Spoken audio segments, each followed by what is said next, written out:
జాగృతి అధ్యక్షురాలు కవిత నిన్న శివంగిలాగా తన విశ్వరూపం చూపించారు.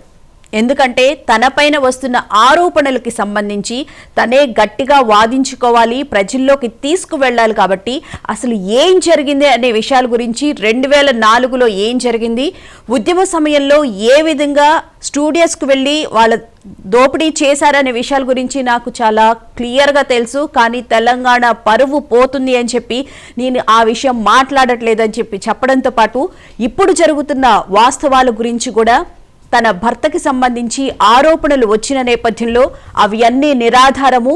నేను ఆ 10 సంవత్సరాల్లో బీఆర్ఎస్ అధికారంలో ఉన్నప్పుడు నేను కానీ నా భర్త కానీ పర్సనల్గా మంత్రుల దగ్గరికి వెళ్ళి నేను ఏమైనా చేయించుకున్నానా అనే విధంగా కూడా ప్రశ్నించడం జరిగింది. అయితే నిన్న కవిత గారు మాట్లాడిన దాన్ని బట్టి చూస్తూ కనుక ఆవిడ నేను చాలా నీతిగా నిజాయితీగా మాట్లాడుతున్నాను, నా దగ్గర వాస్తవం ఉంది కాబట్టే నేనంత స్ట్రాంగ్గా మాట్లాడగలుగుతున్నాను అని చెప్పి కూడా ఆవిడ చెప్పడం జరిగింది. ఎస్, ఎందుకంటే ఎంతో ధైర్యంగా ఒక ఆడపిల్ల బీఆర్ఎస్ పుట్టిన తర్వాత ఉద్యమంలో పాల్గొని బతుకమ్మ సంబరాలతో ఉద్యమాన్ని ముందుకు తీసుకువెళుతూ పార్టీలో కీలకంగా పాత్ర పోషించడమే కాకుండా ఒక ఎంపీగా చేశారు. అక్కడ కూడా తెలంగాణకు సంబంధించి తన వాయిస్ని వినిపించారు, అలాగే ఎమ్మెల్సీగా కూడా చేశారు. అయితే మరి ఎందుకు కవితని పార్టీలో నుంచి బయటకు పంపించే విధంగా స్టెప్ పడింది? దానికి ప్రధాన కారణం ఏంటి అంటే అధికారం కోసం ఎక్కడి దాకైనా వెళ్ళే అవకాశం ఉందా? మనం చూస్తున్న గత ఏపీకి చెందినటువంటి వైఎస్ జగన్మోహన్ రెడ్డి గారి చెల్లి అయినటువంటి షర్మిల గారు కూడా పార్టీ కోసం ఆవిడ ఎంతో కష్టపడారు, కానీ ఆమెను కూడా బయటికి పంపించిన విధానం. ఇప్పుడు కూడా ఆవిడ కవిత ఇదే మనస్తాపాన్ని అయితే వ్యక్తం చేస్తున్నారు. ఇది జస్ట్ టాస్ మాత్రమే, టెస్ట్ మ్యాచ్ ముందుంది. అంటే ఇంకా ఏ విధంగా ఆవిడ ముందుకు వెళతారు అనేది మనకి చాలా క్లియర్గా కూడా అర్థమవుతుంది. సో ఇది ఇవాళ అంశం. దీనికి సంబంధించి డిబేట్లో మాట్లాడుకుందాం. మనతో పాటు జాయిన్ అయ్యారు స్టూడియోలో వచ్చేసి సయ్యద్ ఇస్మాయిల్ గారు, సీనియర్ జర్నలిస్ట్, అలాగే జాగృతి అధికార ప్రతినిధి, అలాగే నుమాన్ గారు, కాంగ్రెస్ ఏఐసిసి కోఆర్డినేటర్, బచ్చు శ్రీనివాస్ గారు, బీఆర్ఎస్ నాయకులు, తాడిశెట్టి పశుపతి గారు, సీనియర్ జర్నలిస్ట్, అలాగే విశ్లేషకులు. ముందుగా సయ్యద్ గారితో మాట్లాడండి. సయ్యద్ గారు నమస్కారం అండి, గుడ్ మార్నింగ్ సార్. నిన్న కవిత గారు చేసినటువంటి మాటలు కానీ ఆవిడలో ఉన్నటువంటి కాన్ఫిడెన్స్ కానీ చూస్తూ ఉంటే ఆమె చెప్పిన దాంట్లో వాస్తవం ఉంది. గత ప్రభుత్వ హయాంలో అంటే 10 సంవత్సరాలుగా అసలు ఏం జరిగిందనే విషయాల గురించి ఆవిడకి చాలా క్లియర్గా కూడా తెలిసింది. అయితే వాస్తవాలను తెలుసుకోకుండా మాధవరం కృష్ణారావు గారు చేసినటువంటి కామెంట్స్కి సంబంధించి టీ న్యూస్కి, అలాగే లేటి మహేశ్వర్ రెడ్డి గారికి, అలాగే వీళ్ళందరికీ కూడా లీగల్ నోటీసులు కూడా పంపిస్తామని చెప్పి ఆవిడ ఏ విధంగా ముందుకు వెళ్తారు అనేది ఒక క్లారిటీ అయితే ఇచ్చినట్టు అనిపిస్తుంది సార్. ఏమంటారు? ఇవాళ తెలంగాణ ప్రాంతంలో గతంలో ఇక్కడ ఆత్మగౌరవం నిలబడాలని ఒక అస్తిత్వ పోరాటం జరిగింది. అది కూడా చాలా గొప్పగా ఇక్కడ ఆవిష్కృతమైంది. ఆ సందర్భం లోపల అందరితో పాటు ఈ తెలంగాణ ఆత్మగౌరవాన్ని ఎత్తిపట్టుకొని ప్రపంచవ్యాప్తంగా ఈ తెలంగాణకు సంబంధించినటువంటి సంస్కృతిని, సాంప్రదాయాలతో పాటు ఈ అస్తిత్వ పోరాటానికి ఉన్నటువంటి సీరియస్నెస్ని, తర్వాత ఇక్కడ ఉన్నటువంటి ఆత్మగౌరవాన్ని నిలబెట్టాలని కవిత గారు పోరాటం చేసినారు. అది మనందరికీ తెలిసిన విషయం. ఆమె భాగస్వామి. 2006 నుంచి నేను కూడా చాలా దగ్గరగా చూస్తున్నా, ఉద్యమంలో ముందు వరుసలో ఉన్నవాడిగా. ఆమె ఆమె ఆమె చెమట చుక్కలు రాలినాయి, ఇక్కడ ఆమె రక్తం చుక్కలు రాలినాయి. కానీ ఇవాళ ఉద్యమం సంబంధం లేని వాళ్ళు చాలామంది వచ్చి తెలంగాణ రాష్ట్ర సమితి అయితేనేమి ఇవాళ బీఆర్ఎస్గా మారినటువంటి పార్టీలో ఉండి ఇవాళ ఎవరైతే ఉద్యమ సమయంలో కీలక భూమి పోషించారో, ఎవరైతే నిజంగా నికార్సుగా అమరులు అవుతూ ఉంటే ఆందోళన చెంది తర్వాత ఇక్కడ ఆకాంక్షలు బలంగా నెరవేరబడాలని పోరాటం చేసినారో వాళ్ళ పట్ల అక్కడ ఉన్నటువంటి పెద్దలు ఎట్లా వ్యవహరించినారు, వాళ్ళని ఎట్లా ఇబ్బంది పెట్టినారు, ఇవన్నీ చూసిన తర్వాత ఇక్కడ ఏ ఉద్దేశంతోనైతే మనం ఈ ఉద్యమాన్ని మొదలుపెట్టినామో, ఏ ఉద్దేశాలు అయితే నెరవేరాలి, ఏ ఆకాంక్షలు అయితే నెరవేరాలి, అవి నెరవేరని క్రమం లోపల ఆమె చాలా గట్టిగానే లోపల వాయిస్ వినిపించే ప్రయత్నం చేసినారు. కానీ చాలామంది అక్కడ ఉన్నటువంటి కొంతమంది కేసీఆర్ గారికి అవి వినపడకుండా కనపడకుండా చేసే కుట్రలు చేసినారు. చాలామంది ఉద్యమకారుల జీవితాలని కూడా తలకిందులు చేసే ప్రయత్నం చేసినారు. ఇవన్నీ కూడా ఆమె తట్టుకోలేని సందర్భంలో చాలా సందర్భాల్లో ఇంటర్నల్గా చెప్పే ప్రయత్నం చేస్తారు కదా. కానీ ఒక మహిళ ఏ విధమైతే ప్రాబ్లం ఫేస్ చేశారో పార్టీలో కూడా అదే విధంగా చేసినట్లు కూడా ఆడబిడ్డగా ఇప్పుడు చెప్పండి, చాలామంది కూడా ఈ ప్రాంతం ఒక చైతన్యవంతమైనటువంటి ప్రాంతం. ఇక్కడ ఆమె నిజంగా చెప్పాలంటే విలాసవంతమైన జీవితం ఉంది. తర్వాత ఆమెకు వ్యక్తిగతంగా జీవితం చాలా బాగుంది. కానీ త్యాగం చేసి ఈ ప్రాంతంలో జరుగుతున్నటువంటి ఉద్యమంలో ఆమె క్రియాశీలకంగా పాల్గొన్నది. ఇవాళ ఏదో వచ్చి కూర్చున్న వడ్డించిన విస్తరణలో కూర్చోలేదు తను. అటువంటి ఆడబిడ్డను పట్టుకొని కేవలం వీళ్లకు ప్రతి సందర్భంలో వీళ్ళు చేసే అక్రమాలకు అవినీతి భాగవతాలకు అడ్డొస్తుందని, లేదు ప్రజల వైపు నుంచి ప్రశ్నించడానికి సిద్ధపడుతుంది, మాటి మాటికి మాకు అన్ని రకాల ఇబ్బంది కలిగిస్తుంది అనేటటువంటి భావనలో వాళ్ళుండి ప్రజా సంక్షేమం పట్టకుండా కేవలం వ్యక్తిగత ప్రయోజనాల కోసం చూసి ఆమెను కుట్రపూరితంగా బయటికి పంపించే ప్రయత్నం చేశారు. వెల్ అండ్ గుడ్, అయిపోయింది. స్వేచ్ఛగా ప్రజల మధ్యకు వెళ్ళి తెలంగాణ జాగృతి 19 ఏళ్లుగా పనిచేస్తూ ఉన్నది. ఈ 19 ఏళ్ల ప్రస్థానంలో అనేక సమస్యలు తీసుకొని పనిచేసింది. ఏ రాజకీయ పార్టీ చేయలేనటువంటి గొప్ప గొప్ప పనులు తెలంగాణ జాగృతి చేసింది.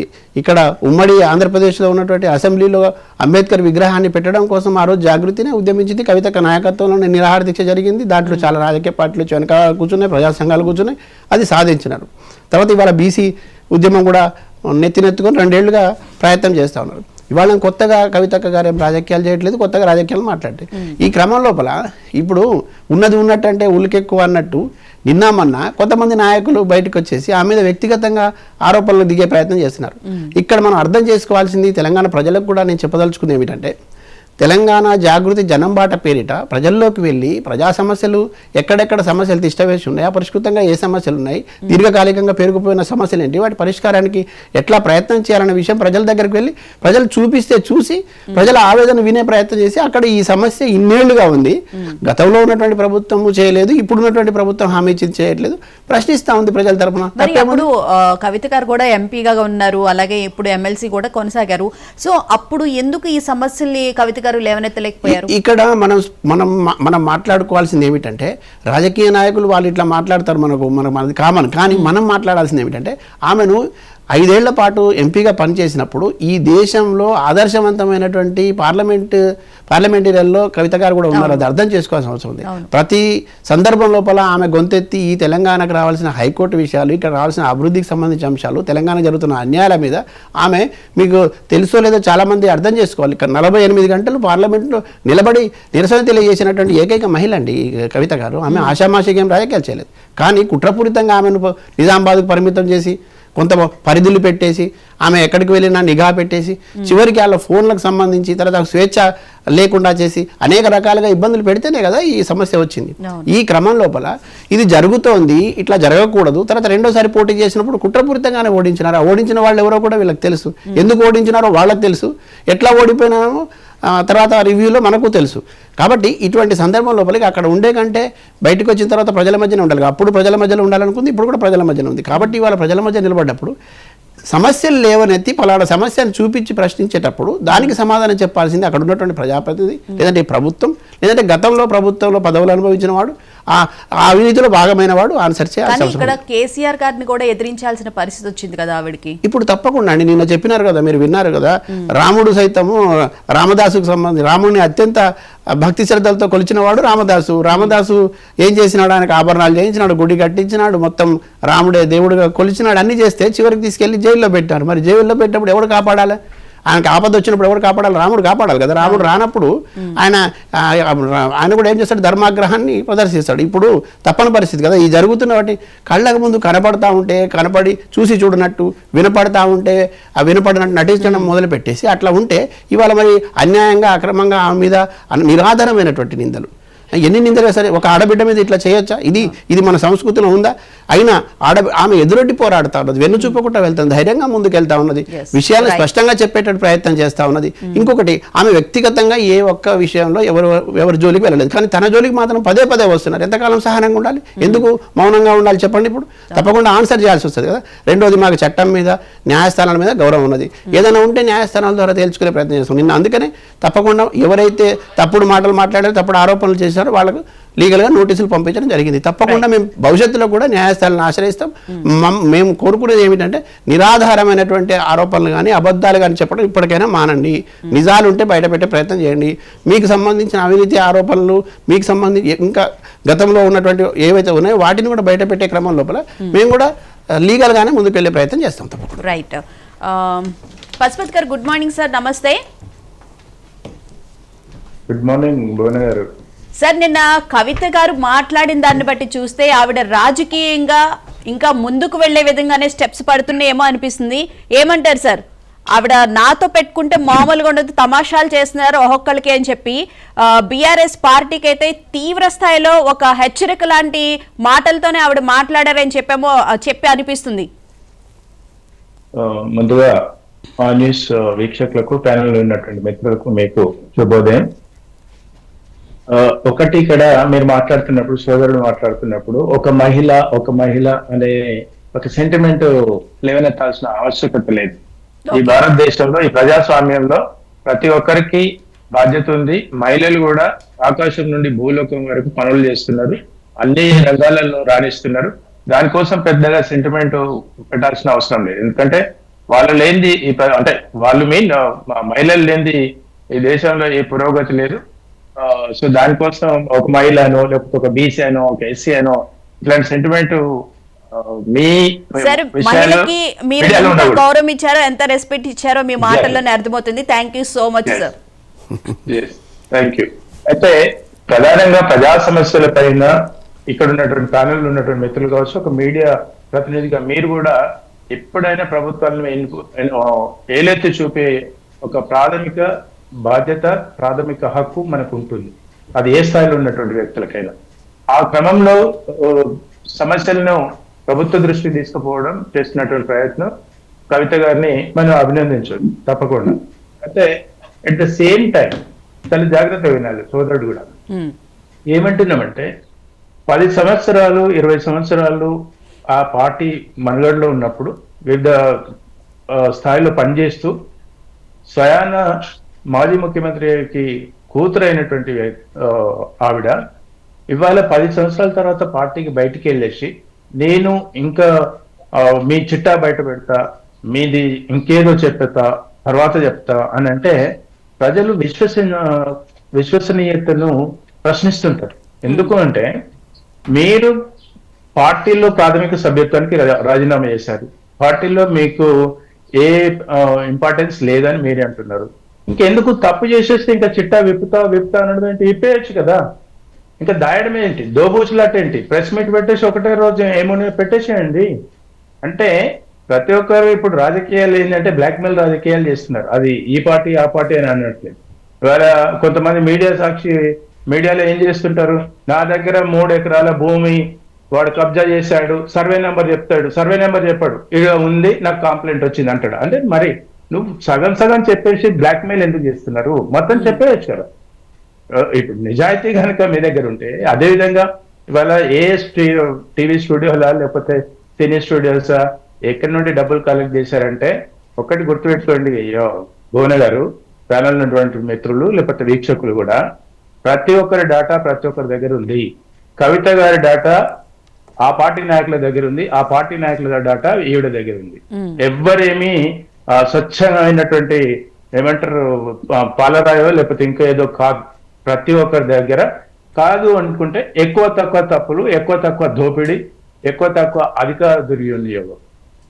ఉదాహరణకు ఎందుకంటే గతంలో కేసీఆర్ గారు కూతురు అనేటువంటి ముద్రతోని ముందుకెళ్ళింది. అంటే మహిళలు లేకపోతే విద్యార్థులు, నిరుద్యోగులు, ఉద్యమకారులు లక్షల మంది, వేల మంది ఆ రోజు ఒక నీళ్లు నిధులు నియామకాలు అనేటువంటి ఒక స్లోగన్ బలవంతంగా అన్ని సెక్షన్స్ పీపుల్ నుండి రెస్పాన్స్ వచ్చింది. మరి కవిత గారు ఒక్కరే మహిళ అని ముందుకు రాలే కదా. కవితని ఎందుకు ట్రీట్ చేశారు ప్రజలు కూడా ప్రజలు ఎందుకు ట్రీట్ చేశారంటే స్వయాన ఆ ఉద్యమకార నేత అయినటువంటి కేసీఆర్ గారి కూతురు అని దగ్గర తీసుకున్నారు. మీరు సెకండ్ టైం నిజామాబాద్ ఎలక్షన్స్ లో తీసుకొస్తే ఏమే అంటే పోలింగ్ సరళ ఎలా ఉందని తిరుగుతున్నటువంటి క్రమంలో ఎంతమంది మహిళలు దూషించారు ఆమెను డైరెక్ట్ గా క్యూలో ఉన్నటువంటి వ్యక్తులు. అంటే ఒక రాజకీయ నాయకులకు వ్యతిరేకం ఉంటుంది, at the same time appreciation ఉంటుంది. అట్లాని ఈవిడేదో మొత్తానికి ఉద్యమం ముందుకు తీసుకొచ్చిందంటే సోదరుడు అన్నట్టుగా వాళ్ళు కూడా పనిచేశారు. వేల మంది పనిచేశారు, వేల మంది మహిళలు పనిచేశారు. వాళ్ళు ఎవరో ఒక్కరి సొంతం కాదు. కాకపోతే ఉద్యమ నేతగా ఆవిడకు ఆ గుర్తింపు ఉంది. అసలు ఇప్పుడే మొన్నటి వరకు ప్రభుత్వంలో ఉన్నటువంటి కేటీ రామారావు గారు ఎలా అయితే షాడో సీఎం అన్నారో, ఈమె షాడో సీఎం కాకపోయినా కేసీఆర్ గారి కూతురు అనేటువంటి రికగ్నైజేషన్ ఉంది. కేసీఆర్ గారి దగ్గర, కేటీఆర్ గారి దగ్గర, హరీష్ రావు గారి దగ్గర, లేకపోతే ఆ పార్టీలో ఉన్నటువంటి మంత్రుల దగ్గర కవిత గారి చిట్టా కూడా ఉంది. అంటే ప్రాబ్లం ఏమైతుందంటే ఇప్పుడు నేను ఒకటే కవిత గారిని ప్రశ్నిస్తున్నాను, తప్పును ప్రశ్నించొద్దు అని నేను అనట్లేదు, అప్రిషియేట్ చేస్తా. కానీ మీరు ఎందుకు ఇంకా దోబూచులాట? ఆ దోబూచులాట వెనకాల మీకేంటి అంటే, మీ దగ్గర నేను ఇది బయట పెడతా, నేను ఇది చెప్తా అంటే వాళ్ళు ఏదైనా చెప్పేది ఏదైనా ఫైనాన్స్ సెటిల్మెంట్సా, లేకపోతే వాళ్ళు మాట్లాడకుండా ఉండడం కోసమా? నువ్వు జనజీవన స్రవంతిలోకి వెళ్ళి జనాల సమస్యల పైన ప్రశ్నిస్తుంటే నీకు అడ్డొస్తున్నారు కాబట్టి ఇది నేను చెప్తాను బెదిరించి క్రమమే తప్ప ఇక్కడ నిజంగా చిత్తశుద్ధి కనుకుంటే మీలాంటి మీడియా ప్రతినిధులు ఒక రోజు పెట్టేస్తే కాదు, 1000 కెమెరాలు వస్తాయి, వేరే భారతదేశంలో ఉన్నటువంటి కెమెరాలు అన్నీ వచ్చేస్తాయి అక్కడ మీడియా ప్రెస్ మీట్ పెట్టి డిస్క్లోజ్ చేస్తామంటే. సో ఆరోపణలలో అవాస్తవాలు ఉన్నాయి, ఆరోపణలలో కొంత వాస్తవాలు ఉన్నాయి. ఈవెన్ కవిత గారు కూడా ఏమేం చేశారో అందరికీ తెలుసు. మీకు తెలియదా? సోదరునికి తెలియదా? మరి అదే సోదరుడు ఉద్యమకారుడు, మరి ఆ సోదరుడు మరి కోట్ల రూపాయలు ఎందుకు సంపాదించలేదు? కవిత ఎక్కడి నుండి సంపాదించింది? కవిత పార్టీలకు రాకముందుకు ఆమె ఆర్థిక స్థితిగతులు ఏంటి, వచ్చిన తర్వాత ఆమె స్థితిగతులు ఏంటి, ఏ వ్యాపారం చేశారు, ఏ వ్యాపారం నుండి ఎన్ని కోట్ల రూపాయలు టర్న్ ఓవర్ చేశారు, ఏ ప్రాతిపదికన జరిగింది, ఇవన్నీ మనకు తెలియని నిజాలు కావు ఇవి. కాకపోతే ఏంటంటే మౌనమే అంగీకారం అని అనుకుంటే తప్పు. వీళ్ళు కూడా చిత్తశుద్ధితోనే ఉంటే వాళ్ళ దగ్గర 100% ఎప్పుడైనా మళ్ళీ చెప్తున్నా, ఏ పార్టీ వాళ్ళు, కవిత ఇవాళ హరీష్ రావు కేటీఆర్ కాదు, అన్ని పార్టీలు వాళ్ళు నిండా మునిగేటప్పుడు మాత్రమే వాళ్ళ దగ్గర ఉన్నటువంటి ఆయుధాలని ఇట్లాంటి బయట పెడతారు, అంతే తప్ప వాళ్ళు నిండా మునిగే పరిస్థితి రానంతసేపు వాళ్ళని వీళ్ళతో సేఫ్ గార్డ్ చేస్తారు, వీళ్ళు వాళ్ళను సేఫ్ గార్డ్ చేస్తారు. అది పార్టీలే కావచ్చు, వ్యక్తులు కావచ్చు, ఎవరైనా కావచ్చు. రైట్. శ్రీనివాస్ గారు గుడ్ మార్నింగ్ సార్. సార్ ఆయన చెప్పేది ఏంటో విన్న తర్వాత మీరు మాట్లాడుతారు కానీ సార్. శ్రీనివాస్ గారు గుడ్ మార్నింగ్ సార్, నమస్తే. నమస్తే. నమస్తే భువన గారు. బీఆర్ఎస్ పార్టీ నుంచి బయటకు వచ్చినటువంటి కవిత గారు బీఆర్ఎస్ పార్టీలో జరుగుతున్నటువంటి అన్యాయం, ఉద్యమం సమయంలో ఏం జరిగింది అనే విషయాల గురించి ఆవిడ నిన్న క్లియర్ గా ప్రెస్ మీట్ పెట్టి వివరించడం జరిగింది. ముఖ్యంగా టీ న్యూస్ కి అలాగే మాధవరం కృష్ణారావు గారు గడుక వారికి కూడా లీగల్ నోటీస్ కూడా ఇవ్వడం జరిగింది. అంటే అవాస్తవాలు ఎట్లా ప్రచారం చేస్తారు అని చెప్పి. సో బీఆర్ఎస్ పార్టీ తరఫున కవిత గారు అన్న మాటలకి మీరేం చెప్తారు సార్? మొట్టమొదట మహాన్యూస్ వీక్షకులకు, మీకు అక్కడ ఉన్నటువంటి మిత్రులందరూ కూడా నమస్తే. కవిత గారు పదే పదే నన్ను మాటలు మాట్లాడుతూ జాగృతి జనంబాట పేరు మీద ప్రజా సమస్యలను అడ్రస్ చేస్తా, ప్రజలలో ఉంటా, నేను ప్రజల కోసం పనిచేస్తా అన్నారు. బాగుంది, అంతవరకు మంచిగా ఉంది. అది మీరు ప్రజలలోకి వెళ్ళండి, ప్రజా సమస్యలు అడ్రస్ చేయండి, మీరు కూడా నిర్మాణాత్మకమైనటువంటి ప్రతిపక్షంగా మీ పాత్రను పోషించండి, ఎవరు కాదనలేని సత్యం. ఉద్యమ రోజులలో స్టూడియోల దగ్గర ఏంటి హర్తాళ్ళు బందులు చేసిండ్రు, పైసలు తీసుకున్నారు. ఒక స్టూడియోలనే కాదు, మనము అడుక్కోని వ్యక్తి లేడు. ఒక స్టూడియో కాదు, స్టూడియో ఒకటే కాదు, ఎదురొచ్చిన ప్రతి వ్యక్తి, ఉద్యమానికి అండగా నిలబడ్డ ప్రతి వ్యక్తి, ఆ రోజు 14 సంవత్సరాలు ఉద్యమాన్ని లైవ్ లో ఉంచడానికి మీరు బతుకమ్మ సంబరాలు నిర్వహించినటువంటి మీరు, లేకపోతే ఉద్యమ ప్రస్థానాన్ని కొనసాగించినటువంటి ప్రతి చిన్న కార్యకర్త నుంచి, నేను గ్రామం నుంచి వచ్చిన 2001లో 6 రోజులు తెలంగాణ రాష్ట్ర సమితి ఏర్పాటైన 6వ రోజు నుంచి నేను ఉద్యమంలో ఉన్న, సభ్యత్వం తీసుకొని ఉన్నా. మేము కూడా ఊర్లో జెండా కట్టేయడానికి 100 రూపాయలు ఒక సిమెంట్ బస్తా అడుక్కున్నా. ఒక సిమెంట్ బస్తా ఒకరి దగ్గర నుంచి, మా బంధువు అవుతాడు, మీరు సహాయం చేయాలి, ఎందుకంటే అందులో మీ ఇన్వాల్వ్మెంట్ ఉండాలి, మీ భాగస్వామ్యం ఉండాలి అంటే ఒక సిమెంట్ బస్తా ఆ రోజు ఎంత 50 రూపాయలు 70 రూపాయలు. ఆ రోజు మేము ఒక సిమెంట్ బస్తా అడిగినాం. అట్లనే మండలం మొత్తము నా సొంత డబ్బులతో నేను జెండాలు ఎగిరేసిన. అట్లా ఉద్యమం కోసం ప్రతి ఒక్కరు, ఆర్ఎస్ఎస్ నుంచి ఆర్ఎస్యు దాకా, డబ్బు ఉన్న వాళ్ళు డబ్బు, టైం ఇచ్చే వాళ్ళు టైము, మాట్లాడే వాళ్ళు మాట్లాడిండ్రు, అందరు చేసిండ్రు. ఈ రోజు మళ్ళా ఏదో మీరు కొత్తగా ఎవరికి తెలియని విషయం చెప్పినట్టు, తెలియని విషయాన్ని ప్రజల దృష్టికి తీసుకొస్తున్నట్టు, మీరు ఎందుకు అధికార పార్టీ గొంతుకై పార్టీని సంక్షోభంలోకి నెట్టేసి పార్టీని పూర్తి స్థాయిలో నిర్వీర్యం చేయాలనేటువంటి కంకణం కట్టుకోరు అనేది ఎవరికి అర్థం కాని పరిస్థితి. కూకట్పల్లి పోతారు, అక్కడ ఉన్నటువంటి బీఆర్ఎస్ అభ్యర్థి మీద మాట్లాడతారు. వనపర్తి పోతారు, అక్కడ ఉన్న బీఆర్ఎస్ అభ్యర్థి మీద మాట్లాడతారు. మెదక్ పోతారు, బీఆర్ఎస్ అభ్యర్థి మీద మాట్లాడతారు. ఇంకేడుకో పోతారు, బీఆర్ఎస్ అభ్యర్థి మీద మాట్లాడతారు. ఈ రోజు వరకు హరీష్ రావు గారి చుట్టూ మాట్లాడుతున్నారు అనేటువంటి మీ మీద ప్రజలు సమాజం అనుకుంటున్నారని చెప్పి ఇప్పుడు కేటీఆర్ గారిని తీసుకొచ్చిండ్రు. మీరు ఆడబిడ్డలు నిలగొట్టినట్టు, మీరు ఆడబిడ్డ మగబిడ్డ ఏం లేదు, మీరు ఈ రోజు ముఖ్యమంత్రిని అయితే అన్నారు, అంటే సమానంగా రాజకీయాలలో ప్రాతినిధ్యం వహిస్తా అని చెప్తున్నారు. మిమ్మల్ని ఎవరు ఎల్లగొట్టిండ్రు? పార్టీ ఎల్లగొట్టింది. పార్టీ అంటే ఎవరు? Party supremo KCR. మిమ్మల్ని ఎందుకు ఎల్లగొట్టిండ్రు? సస్పెండ్ చేసిండ్రు. ఇంకా మిమ్మల్ని ఓన్లీ సస్పెండ్ చేసిండ్రు. అంతకుముందు చాలా మందిని పార్టీ నుంచి గంటి వేసిండ్రు. మిమ్మల్ని పార్టీ నుంచి పంపించింది ఎవరు? ఇది ఒక మీరు ప్రతి ఒక్కరి దగ్గరికి వెళ్ళి ఎవరు మాట్లాడితే వాళ్ళను వ్యక్తిగత ఆరోపణలు చేసి వ్యక్తిగతంగా మీరు 10 సంవత్సరాల్లో అది చేసిండ్రు ఇది చేసిండ్రు అని మీరు మాట్లాడుతుంటే డెఫినెట్ గా స్పందిస్తారు ఎవరైనా. కొత్త ఈ రోజు వరకు మీ పట్ల కేసీఆర్ గారి పట్ల గౌరవంతో ఉపేక్షిస్తూ వచ్చిండ్రు. మీరు కూడా ప్రజాదరణ పొందడానికి మీ కృషితో ఎంతుందో మీరు కేసీఆర్ గారి కూతురుగా మీకు అంతే గుర్తింపు ఉంది. అది మర్చిపోతుండ్రు మీరు. మీకు చాలా పెద్దపీట వేసింది పార్టీ. మీ పడ్డ శ్రమకు మీరు పార్టీ ఎంపీ అయ్యిండ్రు, పార్టీ ఎమ్మెల్సీ అయ్యిండ్రు. మీరు కూడా పార్టీలో షాడో సీఎం గా, సెకండ్ సీఎం గా కొనసాగిండ్రు. పార్టీ కేటీఆర్ గారితో పాటు సమానంగా సమ ప్రాధాన్యత ఇచ్చారని మీరు అంటున్నారా? అవునండి, సమ ప్రాధాన్యత ఇవ్వాలి అంటే అది ఎవరు సమ ప్రాధాన్యత రావాల్సినటువంటి అవసరం ఎవరికి ఎంత ప్రాధాన్యత ఇవ్వాలనేది నిర్ణయించేది ఎవరు? పార్టీలో భువన గారు ఎవరండి? కేసీఆర్ గారు కదా అల్టిమేట్ గా. అవును, అల్టిమేట్ గా కేసీఆర్ గారు ఇస్ ద సుప్రీం కదా. మళ్ళా మనం మాట్లాడుకోవడేంది? ఈ రోజు కాంగ్రెస్ కి మనం అవకాశం ఇచ్చలేంది? మీరు అడ్రస్ చేయండి. సిటీలో చెత్త ఎత్తుతలేరు, సిటీలో 2 సంవత్సరాల నుంచి పెండింగ్ లో ఉన్న పనుల గురించి మాట్లాడండి. ప్రభుత్వం పైన యుద్ధం చేయండి. కానీ ప్రభుత్వం పైన యుద్ధం చేయకుండా ప్రతిపక్షం పైన మీ యుద్ధం చేస్తున్నారు. This is not fair. మీరు పార్టీని సంక్షోభంలోకి నెట్టాలనుకుంటున్నారు, పార్టీని మీరు పూర్తిగానే సమూలంగా లేకుండా చేయాలనుకుంటున్నారా? మీరు కేసీఆర్ గారి మీద యుద్ధం చేస్తున్నారు. కేటీఆర్ గారి మీద అంటే కేటీఆర్ గారు లేదా హరీష్ రావు గారు లేదా ఎమ్మెల్యేలు వీళ్ళందరూ ఎవరు? Everybody is working under supremo of party is mister KCR. KCR గారి ఆధ్వర్యంలో పనిచేస్తున్న అందరి మీద మీరు ఒక్కొక్కరి మీద మాట్లాడుతూ నా దగ్గర ఉంటాయి, మీ దగ్గర ఎందుకు ఉండవు? You are one of the key role you played in the party.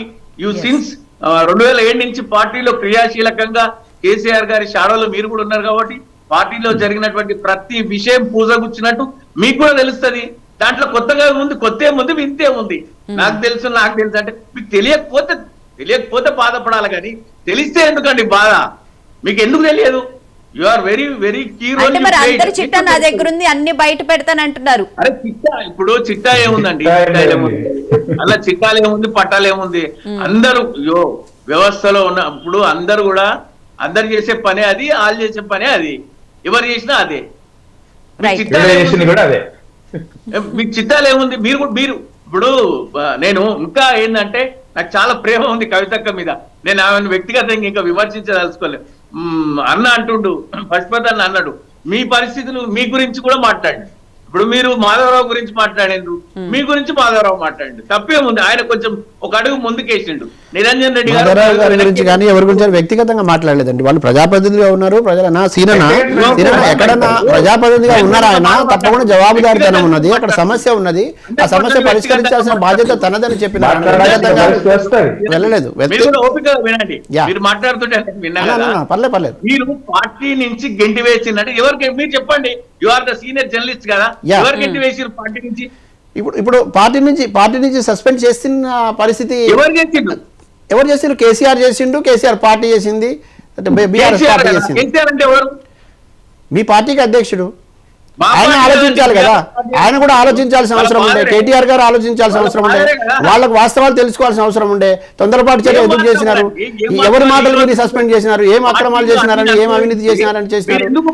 ఏ కారణాలతో చేసినారని రాశారా దాంట్లో? ఏ కారణాలతో సస్పెండ్ చేస్తున్నారనే లైన్ ఉందా? చెప్పండి.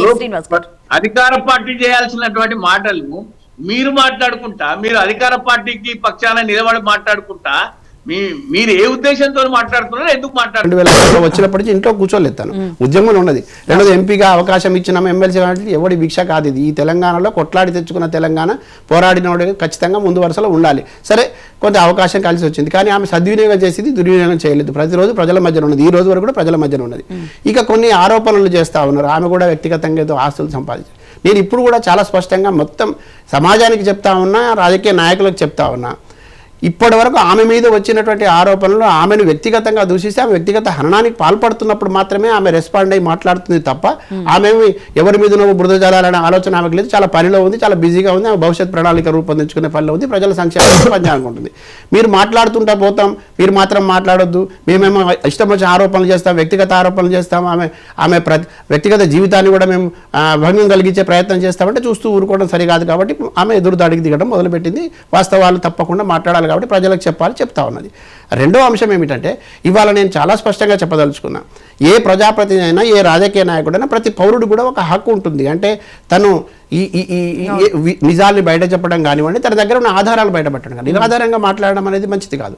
ఆధారాలు ఉంటే ఇప్పటికైనా బయట పెట్టమని నేను అడుగుతాను. ఒకవేళ కవిత గారి పైన అట్లా ఉంటే కూడా పెట్టి మాట్లాడాలి. కానీ చాలామంది వాళ్ళకు ఒక ప్యాషన్ అయిపోయింది.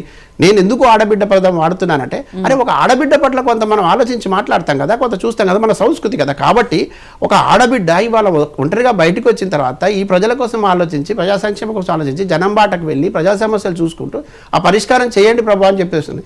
ఈ క్రమం లోపల నేను ఇంతకుముందు కాంగ్రెస్ మిత్రులు కూడా మాట్లాడుతూ కొన్ని మాటలు చెప్పినాను. నేను చాలా తీవ్రంగా ఖండిస్తా ఉన్నా. ఏమిటంటే, వీళ్లకు చీకటి ఒప్పందాలు ఉన్నాయి.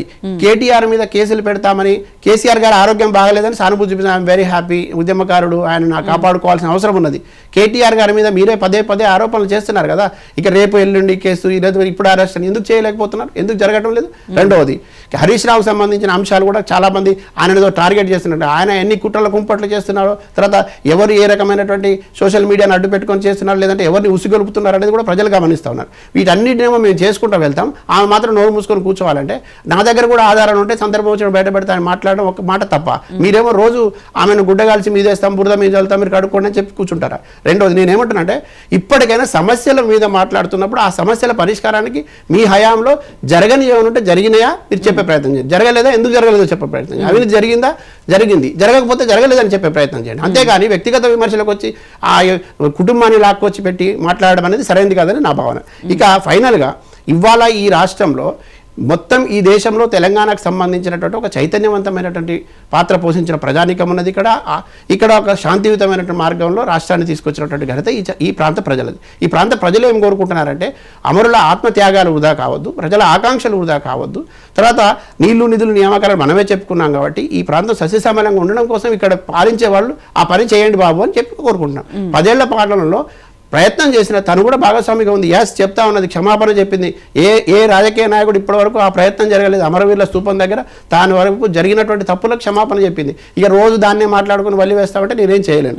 చెప్పిన తర్వాత ఇవాళ ప్రజల మధ్యకు వెళ్ళి ఇప్పుడున్నటువంటి పరిస్థితి చూస్తే 10 ఏళ్ల క్రితం జరిగినటువంటి అభివృద్ధిని బయట పేపర్లలో, టీవీలలో మాట్లాడింది చూసి మేము కూడా అనుకున్నాం చాలా భ్రమలు. నేను కూడా ఇప్పుడు క్షేత్రస్థాయికి వెళ్ళి చూస్తున్నా. ఇప్పుడు మనం కూడా జర్నలిస్ట్గా పనిచేసినప్పుడు ఒక పరిధి ఉంటుంది, ఆ పరిధిలో పనిచేస్తాం, అంతవరకే మనకు తెలిసే అవకాశం ఉంటుంది. ఇవాళ నేను గ్రామానికి అక్కతో పాటు వెళ్తాను. పెద్ద పెద్ద సమస్యలు కనబడతా ఉన్నాయి, అవినీతి బాగోతా కనబడతా, కుంటలు పోతున్నాయి. కవిత గారి టార్గెట్ కేటీఆర్ గారా, లేకపోతే హరీష్ రావు గారా, లేకపోతే సంతోష్ గారా? కవిత గారి టార్గెట్ ఒకటే అండి. టార్గెట్ కవిత గారి టార్గెట్ నేను ఏమంటున్నానంటే,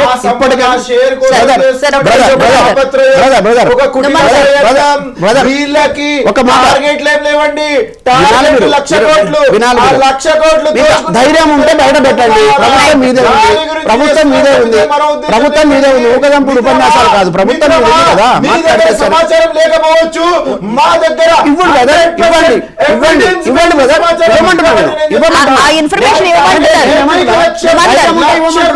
ధైర్యం ఉంటే అవినీతి పనులు కళ్ళ ముందు కనపడతా ఉంటే, అక్రమార్కులు కళ్ళ ముందు కనపడతా ఉంటే వాళ్ళని ఉపేక్షించి మా దగ్గర అది ఉంది.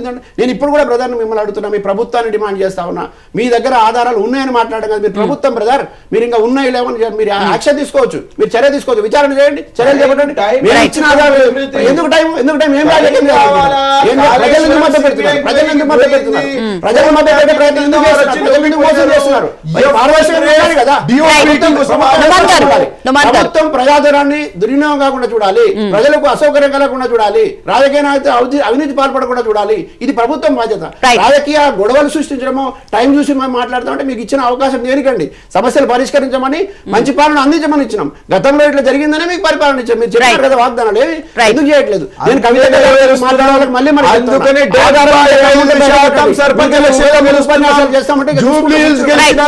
రైట్ నుమాన్ గారు ఒక నిమిషం. పశుపతి గారు, అసలు ఈ ఇష్యూ అంతా క్లోజ్ అవ్వాలంటే కేసీఆర్ గారు పిలిచి కవిత గారితో మాట్లాడితే ఈ సమస్య ఉండకపోవచ్చు అంటారా? ప్రజల సమస్య ఒకటే అండి, గతంలో వాళ్ళు ఇంటర్నల్ గా మాట్లాడి ఉండి ఉంటారు తప్పకుండా. ఎందుకంటే ఎప్పుడు కూడా యుద్ధం ఒకటే రోజు ఓవర్ నైట్ లో జరిగేటువంటి యుద్ధాలు దేశాల మధ్యన కానీ రాష్ట్రాల మధ్యన కానీ ఎక్కడ కుటుంబాలలో అసలే ఉండదు. తర్జన భర్జనలు వాదోపవాదాలు జరిగిన తర్వాతనే ఎంతో కొంత, ఇప్పుడు మీరు అన్నట్టుగా నేను కూడా మహిళని, నాకు 50% కావాలి, నీకు 50% కావాలి అని అంటే అట్లా కుదరని పరిస్థితి ఉంటది. ఎందుకంటే కొంత అంటే మన హిందూ సాంప్రదాయంగా కొంతమందికి ఇప్పుడు ఆవిడ ఒకటే అండి, స్టేట్ అనే సోదరిని అడుగుతున్నది, ఈ మీడియా ద్వారా అడుగుతున్నాడు. కవిత గారి ఆర్థిక స్థితిగతులు ఉద్యమం అప్పుడు ఏంటి, ఇవాళ ఏంటి ప్రశ్నిస్తలేరా? ప్రజలు ఆలోచించట్లేదా? ఇవాళ ప్రభుత్వం కోల్పోయింది అని అంటున్నారు. ప్రభుత్వం అధికారం నుండి కోల్పోవడానికి కూడా ఇక్కడ ఓన్లీ కవిత గారే కాకుండా అసలు రాజకీయాల్లో ఉన్న వాళ్ళందరినీ కూడా పరిగణలోకి తీసుకోవాలి. 100% అండి. ఇప్పుడు అందరు అంటున్నారు, సోదరుడే అంటున్నాడు కుటుంబ పాలన అని. మరి కుటుంబ పాలన అంటే మళ్ళీ మంత్రి పదవో లేకపోతే ఇంకో ఉప ముఖ్యమంత్రికి ఇచ్చేది ఉండేనా వీళ్ళకు? అంటే నేను గతంలో కేసీఆర్ గారు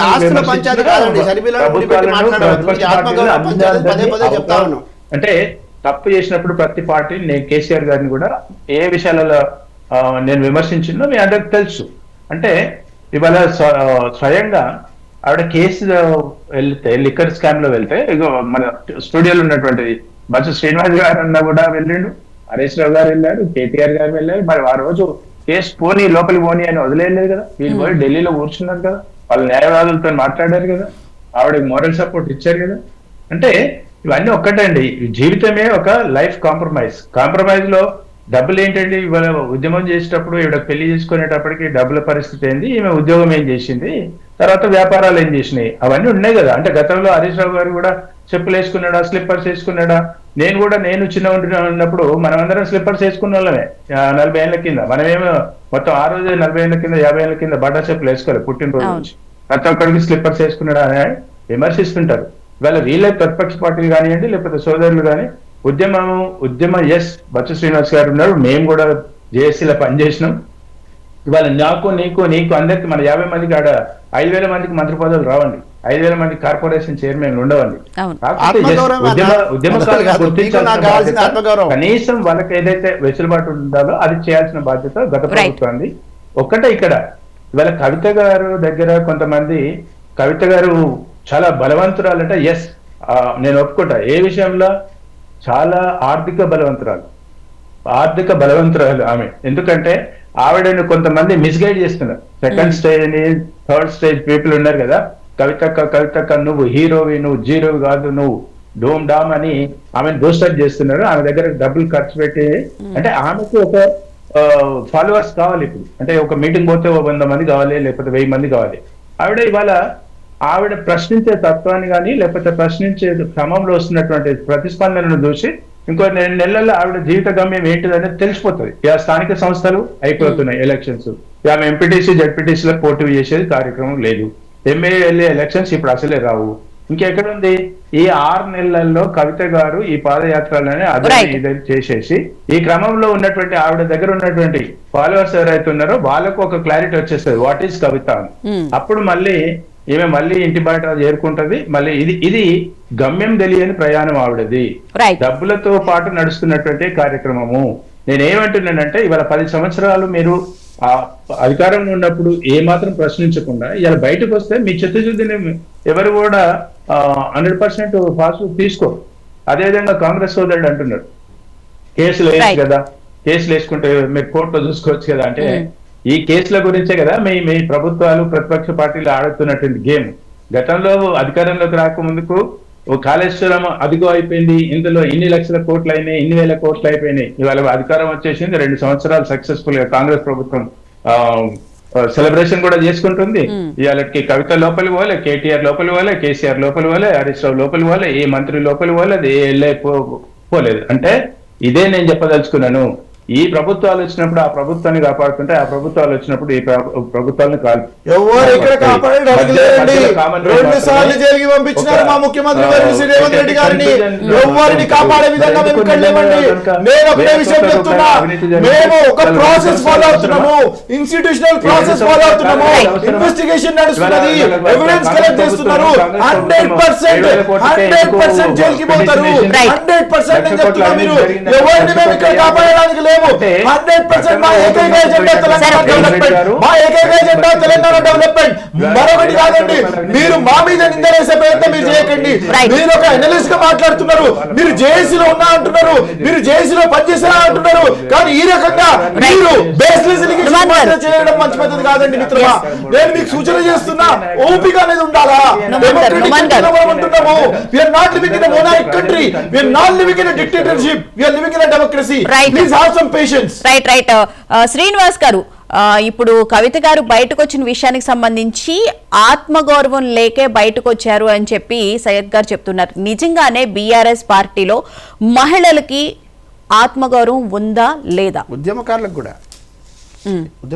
అండి, నా బాధ అదే కదా. ఇప్పుడు చూడండి, 10 సంవత్సరాల కాలంలో ఉద్యమకారులను, అది సత్యమే, ఉద్యమకారులను అంటే పార్టీని నడిపించే క్రమంలో, పార్టీని అధికారంలో ఉంచే క్రమంలో, 2 దఫాలు అధికారంలోకి తెచ్చే క్రమంలో కొంతవరకు ఉద్యమకారులను నిర్లక్ష్యం చేసిన మాట వాస్తవం. అది ఎవరు కాదనలేని సత్యం. అది కాంగ్రెస్, అది ఏకంగా కేటీఆర్ గారే అనేక సందర్భాలు అన్నారు. రాబోయే రోజులలో మంచి అవకాశం ఇస్తున్నారు. అది తెలియదు, ఏమైతుందో ఏమో తెలియదు. కానీ అది ఎవరు 10 సంవత్సరాలు వదిలేసిన తర్వాత మళ్ళీ అధికారంలోకి వచ్చేటప్పుడు అప్పుడు అవకాశం ఇవ్వడం ఏంటి అసలు? అదే ఇప్పుడు అది ఏం జరుగుతుందో తెలియదు. ఒక మాట వినండి. ఇప్పుడు కవిత గారు ఏంటంటే, మీరు ఎగ్జిస్టింగ్ సమస్యలను అడ్రస్ చేయడంలో తప్పు లేదు, మీకు ఆ స్వేచ్ఛ ఉంది. మీరు ఒక మంచి నాయకురాలు, కాదనలేని సత్యం. అది మీరు చేయండి, అది ఎవరైనా కూడా దాన్ని స్వాగతిస్తారు. కానీ టార్గెటెడ్ గా ఓన్లీ మీరు బీఆర్ఎస్ గురించి, బీఆర్ఎస్ నాయకుల గురించి మాట్లాడడం మాత్రం అది అందరి సహనానికి పరీక్షగా మిగిలింది. ఇదొకటి నేను అంటే అందరూ అనుకునేది వాస్తవం చెప్తున్నా నేను. ఆ సహనానికి మిగిలింది. వ్యక్తిగత దూషణలు అంటే మీరు కూడా వ్యక్తిగతంగానే ప్రతి ఒక్కరిని వ్యక్తిగతంగా టార్గెట్ చేసి ఏ ఏరియాకి వెళ్తే ఆ ఏరియా ప్రధాన ఎజెండాగా, ప్రధానమైనటువంటి ప్రాతిపదికగా ముందు బీఆర్ఎస్ వ్యక్తులను ఎక్కడో 20%, 20% మాత్రం ప్రభుత్వానికి, కాంగ్రెస్ ప్రభుత్వాన్ని విమర్శించే ప్రయత్నం చేస్తున్నారు.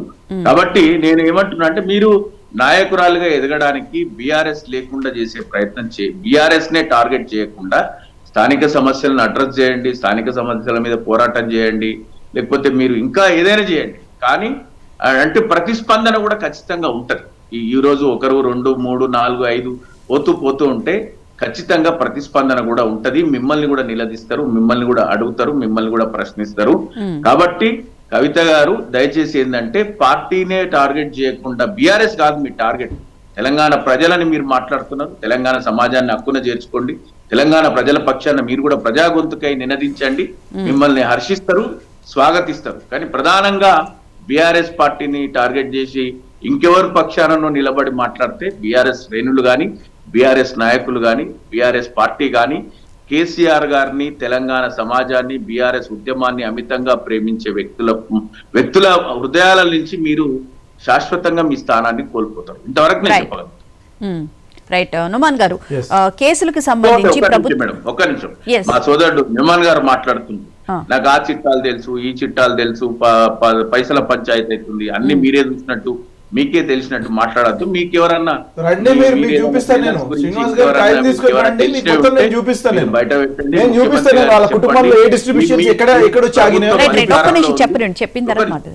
ఒక్క నిమిషం, బీఆర్ఎస్, మీ కాంగ్రెస్ ప్రభుత్వం అధికారంలో ఉంది. బీఆర్ఎస్ ప్రభుత్వంలో జరిగినటువంటి అవకతవకల పట్ల మీకు సమగ్ర అవగాహన ఉంటే మీరు ఎన్నో కమిషన్లు వేసిండ్రు, ఆరోపణలు చేసిండ్రు. కానీ ఇంకా దోషిగా తేల్చలేనటువంటి పరిస్థితి. Yes, అదే నేను అడుగుతున్నాను. ప్రభుత్వము బీఆర్ఎస్ పార్టీ నాయకులను ముద్దాయిగా ఉంచింది కానీ దోషులుగా తేల్చలేదు. మీకు వీలైతే తేల్చి ప్రజల ముందు నిలబెట్టండి. చట్టాన్ని గౌరవించే వ్యక్తులుగా శిక్షలు అనుభవించడానికి బీఆర్ఎస్ పార్టీ సిద్ధంగా ఉంది. లేదంటే ప్రజాక్షేత్రంలో మీతో తలపడుతుంది. నేటి గ్రామ పంచాయతీ ఎన్నికలలో కూడా మీరు చూసుకున్నారు మాకు ఎంత ప్రజాబలం ఉంది, మీకెంత ప్రజాబలం ఉందో. కాబట్టి ప్రజాక్షేత్రంలో మిమ్మల్ని ఎప్పటికప్పుడు నిలదీస్తూనే. ఏదైతే మీరు అడగదలుచుకున్న ప్రశ్నకి శ్రీనివాస్ గారు అడిగారు అని నేను భావిస్తున్నాను. ప్రభుత్వ లోపాల గురించి అడుగుతున్నాను. ఏదైతే మీరు అంటున్నారో ప్లీజ్ అండర్స్టాండ్, ఎప్పుడైనా సరే ఒక కేసు ఫైల్ చేసినప్పుడు కేసు ఫైల్ నుంచి జడ్జిమెంట్ వరకు ఒక టైం అనేది ఉంటుందండి. ఒక నార్మల్ పోలీస్ కంప్లైంట్, ఒక క్రైమ్ జరిగినప్పుడు పోయి కంప్లైంట్ ఇస్తే ప్రైమా ఫేసి ఉందా లేదా అని చూసుకుని ప్రైమా ఫేసి ఉంటే ఎఫ్ఐఆర్ ఫైల్ చేస్తారు. దాని తర్వాత there are steps in the law process. ఏమున్నాయండి? చార్జ్ షీట్, ఇన్వెస్టిగేషన్, ప్లీజ్ ఒక ప్రాసెస్ ఉంటుంది. చార్జ్ షీట్ ఫైల్ చేయాలా, ఇన్వెస్టిగేట్ చేయాలా, ఇన్వెస్టిగేట్ చేసిన తర్వాత వచ్చినటువంటి ఎవిడెన్స్ సేకరించాలా, దాన్ని తీసుకుపోయి కోర్టులో సమర్పించాలా. అక్కడ సీసీ అవుతుంది. సీసీ అయిన తర్వాత ఇక్కడ వీరిని ఎవరైతే ఎవిడెన్స్ కింద ఉన్నారో విట్నెసెస్ వారిని, ఇక్కడ ఉన్నటువంటి వీరిని ప్రశ్నించిన తర్వాత వాదోపవాదనలు జరిగిన తర్వాత జడ్జిమెంట్ వస్తుంది. ఇది ఒక నార్మల్ కేసు గురించి చెప్తున్నాను, నార్మల్ ఎఫ్ఐఆర్ గురించి చెప్తున్నా. ఇంత పెద్ద అవినీతి జరిగినప్పుడు త్వరాన వీరిని తీసుకుపోయి జైల్లో వేయడం అంటే అది అన్డెమోక్రటిక్. డెమోక్రటిక్ మీరు ఒకసారి ఆలోచన చేయండి. ప్రజలు కూడా చూస్తున్నారు. మనం ఒక డెమోక్రటిక్ కంట్రీలో ఉంటున్నాము. మేము 100% చెప్పినాము 1,00,000 కోట్ల అవినీతి చేసినారని చెప్పేసి, మేము 100% చెప్పినాము 7 లక్షల కోట్ల అప్పు ఉందని చెప్పేసి. ఇప్పుడు మేము దానిని ఎవిడెన్స్ బేస్డ్ తీసుకొచ్చి ప్రజల ముందు పెట్టడానికి ప్రయత్నిస్తున్నాము. ప్రజల ముందు మేము పెడతాము.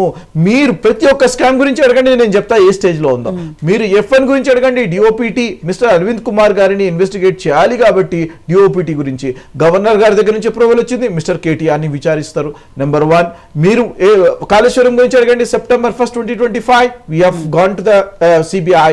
అక్కడ మాకు రిపోర్ట్ వచ్చిన తర్వాత పిసి ఘోష్ కమిషన్ రిపోర్ట్ వచ్చిన తర్వాత we have made an అసెంబ్లీలో డిస్కషన్ జరిగింది. దాని తర్వాత సిబిఐకి అప్పగించినాము. Now CBI because that subject comes under the CBI, the gravity of the issue, ఏదైతే ఇష్యూ ఉందో సబ్జెక్ట్ ఉందో అది సిబిఐ పరిధిలో వస్తుంది. కాబట్టి సిబిఐకి మేము చేసినట్టు ఇన్వెస్టిగేషన్ వారి చేతుల్లో మేము పెట్టినాము. Now the investigation should happen from there. మేము ప్రతి ఒక్క కేసు గురించి నేను చెప్తున్నానండి. ఫోన్ ట్యాపింగ్ గురించి నిన్న సుప్రీంకోర్టులో వచ్చింది. ఆయన ప్రభాకర్ రావు వచ్చాడు, లొంగిపోయాడు. బయటకి పోతే కాలర్ బట్టి లోపలికి లాక్కొని వచ్చినాం కంట్రీలోకి. ఒక ఆఫీసర్ ని బయటకి దేశం దాటిపోతే రెడ్ కార్నర్ నోటీస్ ఇప్పించేసేసి కాలర్ పట్టుకొని లోపలికి రాపించినాం. ఇది నేను కాదండి, అప్పటి పిసిసి చీఫ్ గా ఉన్నటువంటి రేవంత్ రెడ్డి గారు చెప్పినారు. దేశం దాటిపోతే ఇన్వెస్టిగేషన్ జరుగుతున్నావు, తొందరపడాల్సిన అవసరం లేదు. మిమ్మల్ని 100% జైల్లో పెడతాం, శిక్షిస్తాం 100%. ఎప్పుడు ఎవిడెన్స్ తీసుకొచ్చి కోర్టుల ద్వారా శిక్షిస్తాం. మేము ఇక్కడ రాజరికంలో లేమండి వీళ్ళని తీసుకుపోయి లోపల వేయడానికి, పొద్దున తప్పు చేస్తే సాయంత్రం వేయడానికి. We're following the due process, we're following the institutional process. There is a law for every act. Phone tapping కి టెలిగ్రాఫ్ యాక్ట్ ఉంది, కాళేశ్వరంకి మేము ప్రతి ఒక్కరిని లిస్ట్ చేస్తున్నాము ఏమేమి చేసినారు అని చెప్పేసి. తొందరపడాల్సిన అవసరం లేదు. మేము లాలూచి ప్రయత్నాలు మేము చెయ్యము, మాకు అవసరం లేదు. వీళ్ళు ఈ కుటుంబం చేసినటువంటి, I'm not talking about party అండి, అసలు పార్టీ కాదండి అది, ఇట్స్ ఏ కుటుంబం, ఇట్స్ ఏ ఫ్యామిలీ రూల్ అండి. అది కల్వకుట్ల కుటుంబం. నేను అదే అంటున్నా. నేను ఈయన డబ్బు బీఆర్ఎస్ పార్టీ ఎస్టాబ్లిష్ చేసి టిఆర్ఎస్ నుంచి బీఆర్ఎస్ కింద నామకరణం చేసి డబ్బు యూపీకి ఎప్పుడు పంపించినాడు, కర్ణాటకకి ఎప్పుడు పంపించినాడు, జార్ఖండ్ కి ఎప్పుడు పంపించినాడు, ఎందుకు నరేంద్ర మోదీ ఈయన మీద పగబట్టి ఈయన ఓడించినాడో అది కూడా నా దగ్గర సమాచారం ఉంది. నేను ఒకటే విషయం మరి ప్రభుత్వానికి ఇస్తే ప్రభుత్వం చర్యలు తీసుకుంటుంది కదా. మొత్తం ఉంది మేడం దగ్గర, intelligence everything is recorded. Time వచ్చినప్పుడు ఆ ఇన్వెస్టిగేషన్ టైం ఎప్పుడు వస్తుంది, టైం ఎప్పుడు వస్తుంది వీళ్ళ దగ్గర సమాచారం ఉంది. అవినీతిపరులు మాత్రం వాళ్ళ రాజకీయాలు చేస్తున్నారు.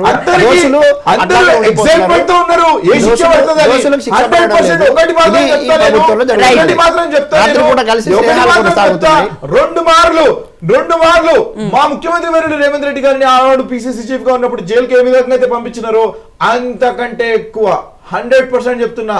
మీరు పోబోతున్నారు ఇది Right. నేను చెప్తున్నా Right. వారి పార్టీ చాప్టర్ క్లోజ్ కాబోతున్నది వారి party 100% collapse in Delhi Right. కాబోతున్నది వారిని ప్రజలు చీదరించుకుంటారు కనబడితే చెప్పులు ఇచ్చుకొని కొట్టే పరిస్థితి తెచ్చుకుంటున్నారు వాళ్ళు ఆ రకంగా వారిని ఎక్స్పోజ్ చేస్తారు Right. ఆ రకంగా వారిని ఎక్స్పోజ్ చేస్తామని చెప్పేసి right thank you so much Iman garu, thank you so much Ismail garu, thank you so much Pashupathi garu, thank you so much Bachchu Srinivas garu debate లో పాల్గొన్నందుకు.